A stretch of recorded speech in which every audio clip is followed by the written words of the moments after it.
नमस्कार, स्वागत है आपका शनि हिंदी कहानियाँ में। अगर आपने पहला भाग नहीं सुना है तो कृपया पहले उसे सुन ले, फिर इसे सुनने आए। जैसा कि आपने पिछली कहानी में सुना कि जहाँ कहीं भी हमारा कोई संबंध हो, पर्वत ही बुद्धि की लड़ाई में जीतेंगे, यह बिल्कुल पक्की बात थी। इसीलिए हमारे यहाँ कभी ना रहने पर भी एवं दूसरे पक्ष में कठिन अभाव होते हुए भी हम जीतेंगे। हमारे परिवार की जिद थी, इसमें चाहे कोई बचे या मरे। हल्दी चढ़ाने की रस्म बड़ी धूमधाम से हुई। धोने वाले इतने थे कि उनकी संख्या का हिसाब रखने के लिए क्लर्क रखना पड़ता। उनको विदा करने में अवर पक्ष का जो नाको दम होगा उसका स्मरण करके मामा के साथ स्वर मिलाकर माँ खूब हंसी। बैंड, शहनाई, फैंसी कॉन्सर्ट आदि, जहाँ जितने प्रकार की जोरदार आवाजें थी, सबको एक साथ मिलाकर बर्बर कोलाहल रूपी मस्त हाथी द्वारा संगीत सरस्वती के पारविन को दलित विदलित करता हुआ मैं विवाह के घर में जा पहुंचा। अंगूठी, हार, जरी जवाहरात से मेरा शरीर ऐसा लग रहा था जैसे गहने की दुकान नीलाम पर चढ़ी हो। मामा विवाह के घर पहुंचकर प्रसन्न नहीं हुए।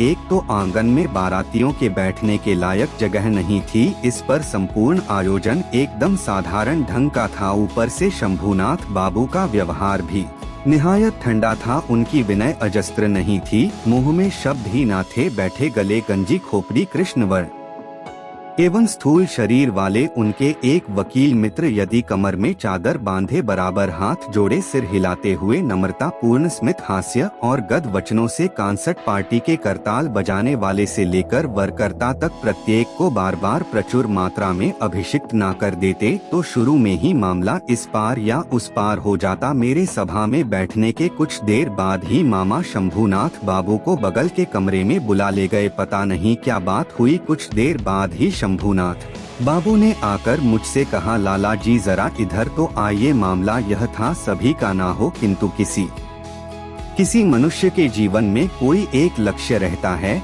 मामा का एकमात्र लक्ष्य था, वह किसी भी प्रकार किसी से ठगे नहीं जाएंगे। उन्हें डर था कि उनके समधी उन्हें गहनों में धोखा दे सकते हैं। विवाह कार्य समाप्त हो जाने पर उस धोखे का कोई प्रतिकार ना हो सकेगा। घर किराया, सौगात, लोगों की विदाई आदि के विषय में जिस प्रकार की खींचातानी का परिचय मिला, उससे मामा ने निश्चय किया था, लेन देन के संबंध में इस आदमी की केवल जबानी बात पर निर्भर रहने से काम ना चलेगा। इसी कारण घर के सुनार तक को साथ लाए थे। बगल के कमरे में जाकर देखा, मामा एक कुर्सी पर बैठे थे, एक सुनार अपनी तराजू, बाट और कसौटी आदि लिए जमीन पर। शंभूनाथ बाबू ने मुझसे कहा, तुम्हारे मामा कहते हैं कि विवाह कार्य शुरू होने के पहले ही वो कन्या के सारे गहने जजवा देखेंगे, इसमें तुम्हारी क्या राय है? मैं सिर नीचा किए चुप रहा। मामा बोले, वो क्या कहेगा, मैं जो कहूँगा वही होगा। शंभूनाथ बाबू ने मेरी ओर देखकर कहा, तो फिर यही तय रहा, यह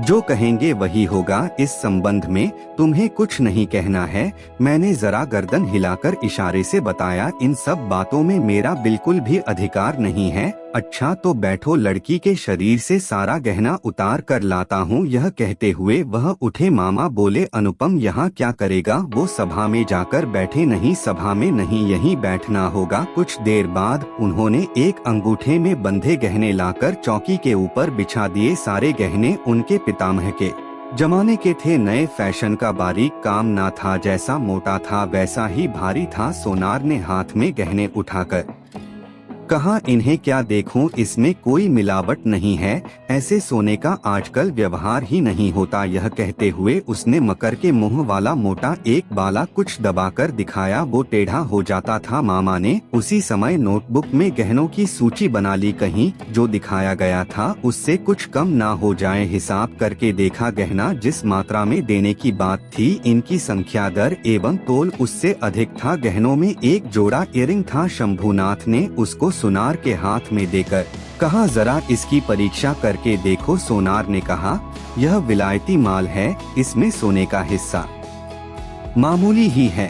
शंभू बाबू ने इयरिंग जोड़ी मामा के हाथ में देते हुए कहा, इसे आप ही रखिए। मामा ने उसे हाथ में लेकर देखा। यही इयरिंग कन्या को देकर उन्होंने आशीर्वाद की रस्म पूरी की थी। मामा का चेहरा लाल हो उठा। दरिद्र उनको ठगना चाहेगा किंतु वह ठगे नहीं जाएंगे। इस आनंद प्राप्ति से वंचित रह गए एवं इसके अतिरिक्त कुछ ऊपरी प्राप्ति भी हुई। मुंह अत्यंत भारी करके बोले, अनुपम जाओ तुम सभा में जाकर बैठो। शंभूनाथ बाबू बोले, नहीं अब सभा में बैठना नहीं होगा, चलिए पहले आप लोगों को खिला दूं। मामा बोले, ये क्या कह रहे हैं, अभी लग्न बाकी है। शंभूनाथ बाबू ने कहा, उसके लिए चिंता न करिए। अभी उठे आदमी निहायत भला मानस था किंतु अंदर से कुछ ज्यादा हठी प्रतीत हुआ। मामा को उठना पड़ा। बारातियों का भी भोजन हो गया। आयोजन में आडंबर नहीं था किंतु रसोई अच्छी बनी थी और सब कुछ साफ सुथरा। इससे सभी तृप्त हो गए। बारातियों का भोजन समाप्त होने पर शंभूनाथ बाबू ने मुझसे खाने को कहा। मामा ने कहा, यह क्या कह रहे हैं, विवाह के पहले वर कैसे भोजन करेगा।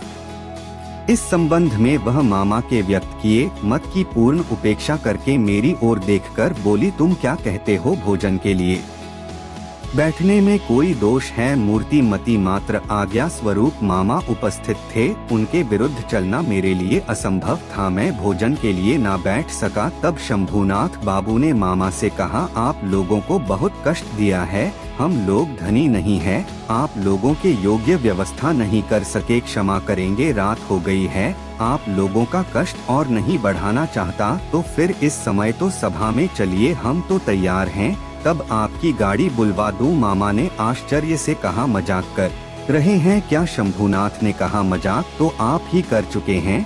मजाक के संपर्क को स्थायी करने की मेरी इच्छा नहीं है। मामा दोनों आंखें विस्मारित किए अवाक रह गए। शंभूनाथ ने कहा, अपनी कन्या का गहना मैं चुरा लूंगा। जो यह बात सोचता है उसके हाथों में कन्या नहीं दे सकता। मुझसे एक शब्द कहना भी उन्होंने आवश्यक नहीं समझा। कारण प्रमाणित हो गया था, मैं कुछ भी नहीं था। उसके बाद जो हुआ उसे कहने की इच्छा नहीं होती। झाड़फानुस तोड़ फोड़ कर चीज वस्तु को नष्ट भ्रष्ट करके बारातियों का दल दक्ष यज्ञ का नाटक पूरा करके बाहर चला आया। घर लौटने पर बैंड शहनाई और कॉन्सर्ट सब साथ नहीं बचे एवं अभ्रक के झाड़ों ने आकाश के तारों के ऊपर अपने कर्तव्य का निर्वाह करके कहा, महानिर्वाण प्राप्त किया पता नहीं चला। अब आगे क्या हुआ यह जानने के लिए इंतजार करिए अपरिचिता के तीसरे भाग का। तब तक के लिए सुनते रहिए शनि हिंदी कहानियाँ को। धन्यवाद।